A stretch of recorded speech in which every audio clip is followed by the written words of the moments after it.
The steps of the Arkansas State Capitol in downtown Little Rock was the setting for a press conference hosted by the W. Health Flowers Law Society on Sunday, January 31st.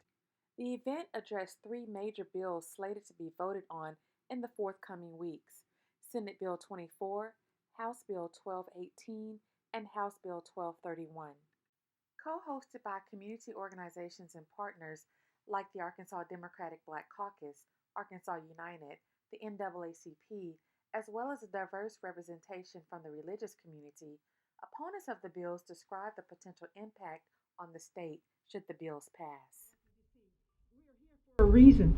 The situation that's going on in Washington, D.C., that happened on January the 6th, and we're all familiar with it. It was an uprising, basically, and the uprising based upon lies. And that's what's happening here in Arkansas. That's what's happening with these bills that we're protesting today. They're an uprising in laws, but it is time. Our theme today is a love rally, real love rally, because real love is truth. Real love is justice.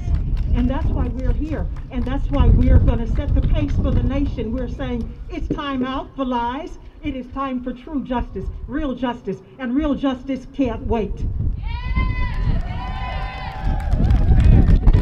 The short version of it. I drove home one night, wasn't here in Arkansas, I was in Michigan, drove home, went in my house, took my 380 off, it wasn't real bright. Turned out to be two young guys that wanted my car. And so they came running at me, guns a-blazing. One had a 45, one had a 357. You know how I know? Because I saw them up front.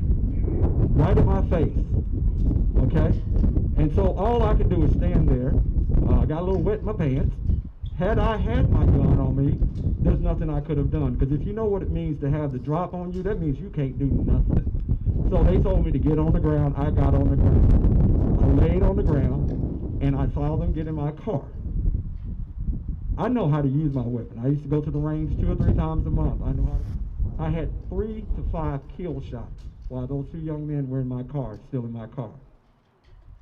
Had Michigan had a stand your ground bill, my mindset would have been different had I had that firearm on my side. I probably would have shot and killed both of them. And to this day, I would have to suffer with that. About what we are doing. Need us to think about what we're doing. So again, I ask that everybody look at some of these bills that are out here, consider what it means, think about it, think about what we're trying to do. Is there a different way to achieve what we're trying to do? Understand the laws, understand the rules, understand the outcomes that could occur, and when you go to vote, when you talk to your legislators, explain to them what you believe. I appreciate your time. Enjoy the day. Thank you. I'm the granddaughter and the daughter, the niece and the cousin of physicians who, in their service to people and saving lives and healing, take a Hippocratic oath to do no harm. We've heard a lot of people talk about these bills being bad, and they are bad, but they're also harmful. We know by data that they're also deadly, and we need to be mindful of that. And I'm not going to stand here and outline all of the reasons why SB 24 should not pass ever out of the legislature, because I'm going to do that on Tuesday when I vote against it. What I want to do is remind you of a couple of things.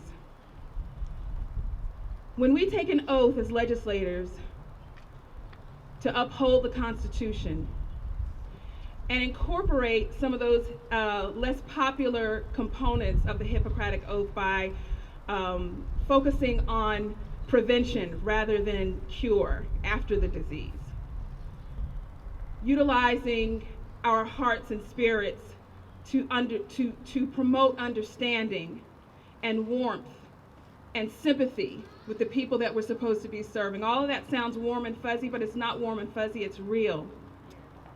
If any of you can remember where you were when you learned that Zimmerman would not be held accountable for murdering Trayvon Martin, raise your hand.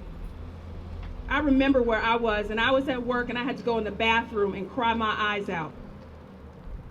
That is but one example of the impact of Stand Your Ground. We know that it had an impact, that was you.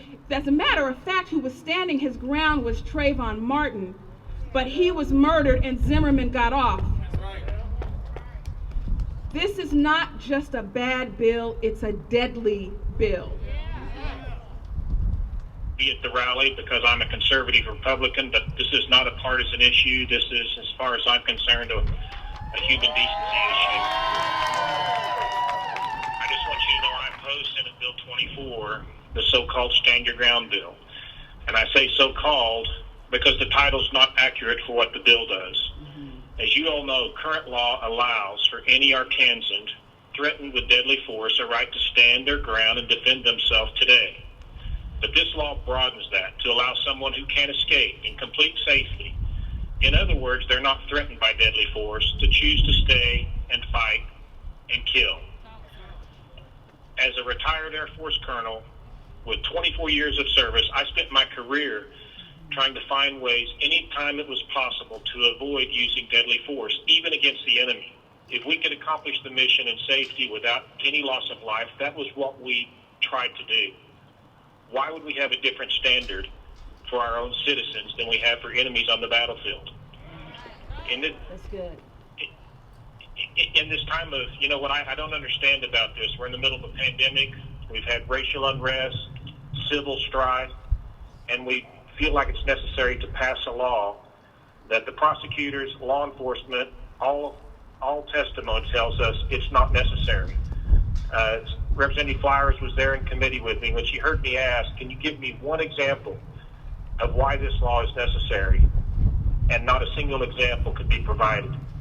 I want you to know I didn't make up my mind on this bill until I went to the Senate Judiciary Committee and I heard the testimony.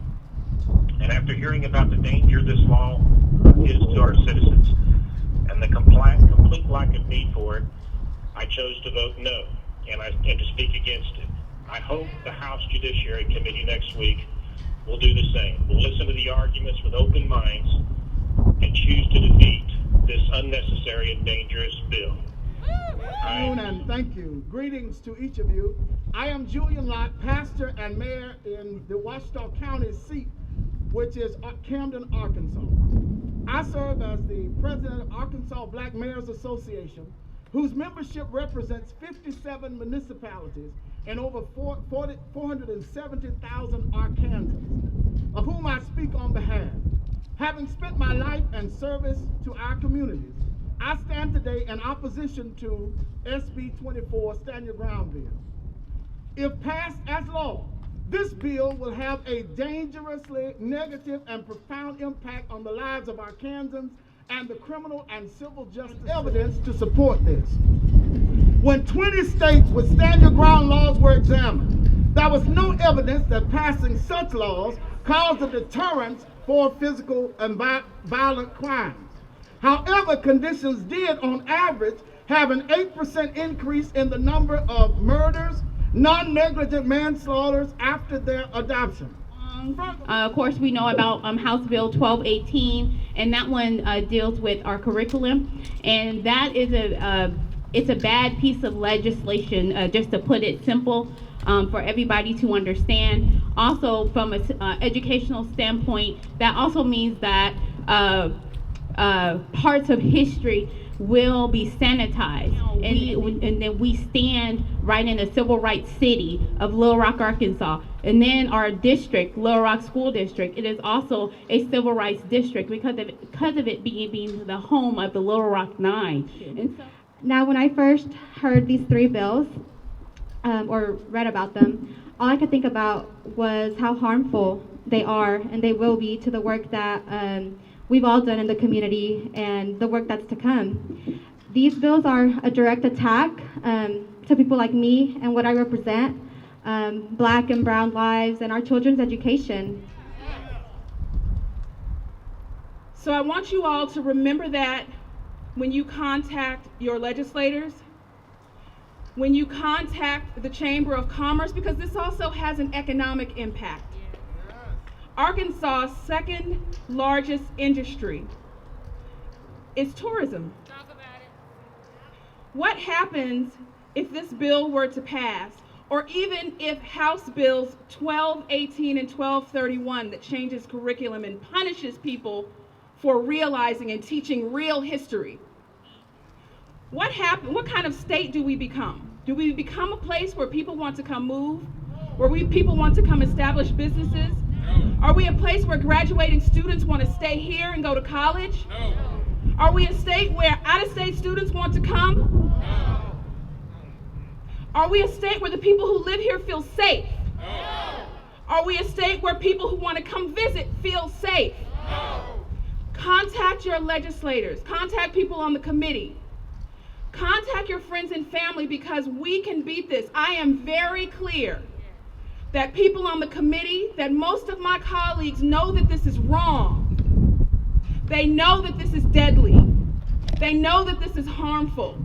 And only through all of our efforts in pushing this back and using our voices, holding our corporate citizens accountable to stand up with us on this the way they did the bathroom bill. Only when we do that can we ensure that these harmful bills that defy public safety, that defy unity, that defy education never become law in the state of Arkansas. Thank you.